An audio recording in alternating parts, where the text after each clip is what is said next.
warahmatullahi wabarakatuh. Perkenalkan, nama saya Nursala Zakia Rahman dengan NIM 7012404139. Pada video kali ini saya akan mempresentasikan hasil PPT yang saya buat, yaitu rangkuman tentang mata kuliah interaksi manusia dan komputer untuk memenuhi tugas UAS dengan dosen pengampu Pak Heru Kurniawan, Eskom Mkom.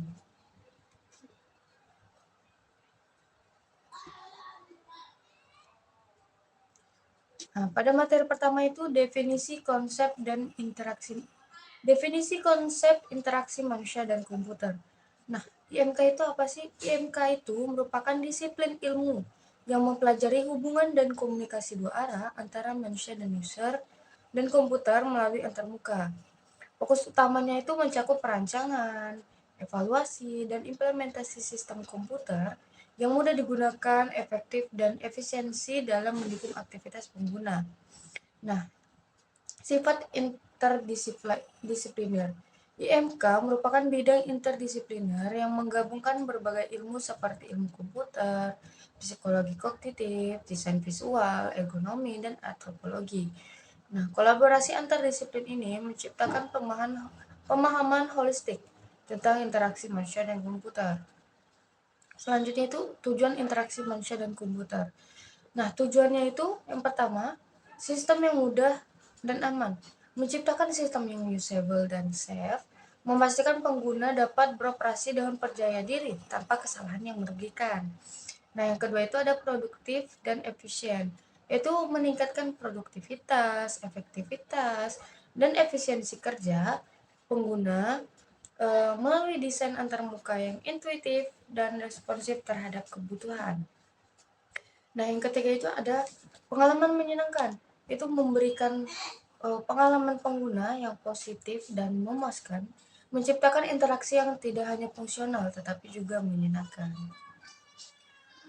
Nah, selanjutnya itu sejarah singkat IMK. Nah, pada tahun 1950-an, komputer pertama itu diperkenalkan sangat sulit digunakan dan hanya untuk kalangan ahli dengan antarmuka punch card dan command line yang kompleks. Nah, selanjutnya setelah 1950-an masuk ke tahun 1970-an. Muncullah komputer pribadi atau PC yang mempercepat penyebaran teknologi komputer ke berbagai bidang kehidupan dan bisnis.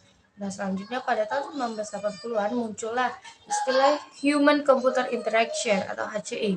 Mulai dikenal sebagai bidang studi formal yang fokus pada interaksi manusia dan komputer. Nah, sekarang perkembangan IMK itu terus berlanjut dengan kemajuan teknologi seperti munculnya teknologi touchscreen, voice interface, VR atau AR, dan kebutuhan desain antarmuka yang lebih baik. Nah, komponen dan faktor penting dalam IMK itu ada 3. Komponen utamanya itu manusia atau user, terus komputer, hardware dan softwarenya, terus yang ketiga antarmuka atau interface. Nah, 3 komponen ini saling berkaitan. Nah, faktor pendukung dalam IMK itu yang pertama psikologi. Jadi itu untuk memahami perilaku dan kognisi pengguna. Terus yang kedua ada ekonomi, yaitu untuk kenyamanan fisik lingkungan kerja. Yang ketiga desain grafis dan tipografi itu untuk komunikasi visual efektif. Dan yang terakhir teknologi perangkat lunak dan keras. Nah, model interaksi ini ada berbagai jenis, seperti command line untuk pengguna expert, terus menu untuk navigasi terstruktur, bahasa alami untuk komunikasi intuitif, dan WIMP yaitu Windows Icon Menu and Pointer yang mendominasi sistem modern dengan paradigma desktop metaphor. Nah, begitu saja materi dari PPT yang saya buat. Selanjutnya saya akan menjelaskan contoh interaksi manusia dan komputer di sebuah aplikasi. Selanjutnya di sini saya akan menjelaskan contoh penggunaan aplikasi. Bagaimana sih interaksi antara manusia dan komputer? Nah, yang pertama ini ada sebuah aplikasi pada halaman login. Jadi ketika pengguna atau user memasukkan username dan password atau melakukan login, Sistem akan mengolah data yang kita masukkan dan kemudian akan tersimpan di sebuah database atau di database yang ada. Contohnya kita masuk, kita login sebagai admin. Nah, setelah kita login, otomatis kita akan diarahkan ke halaman dashboard.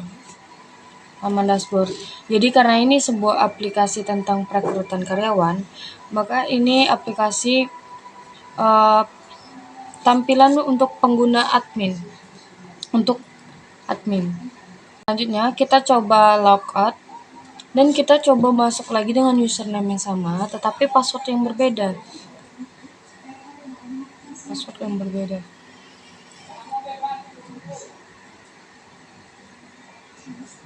Nah, akan muncul notifikasi yaitu localhost menyatakan username atau password salah. Itu menunjukkan bahwa data yang sudah ada dengan data yang kita masukkan itu tidak sama atau tidak sesuai, makanya muncullah notifikasi bahwa password yang kita masukkan salah. Seperti itu. Kemudian kita masuk kembali, kita login dengan username dan password yang benar. Dan selanjutnya kita buka menu data karyawan. Nah, opsi-opsi ini, 3 opsi ini, pengeditan, untuk mengedit, hapus, dan tampilan penuh itu hanya bisa diakses oleh admin karena ini aplikasi dibuatkan untuk admin. Selanjutnya kita coba menghapus data yang ada.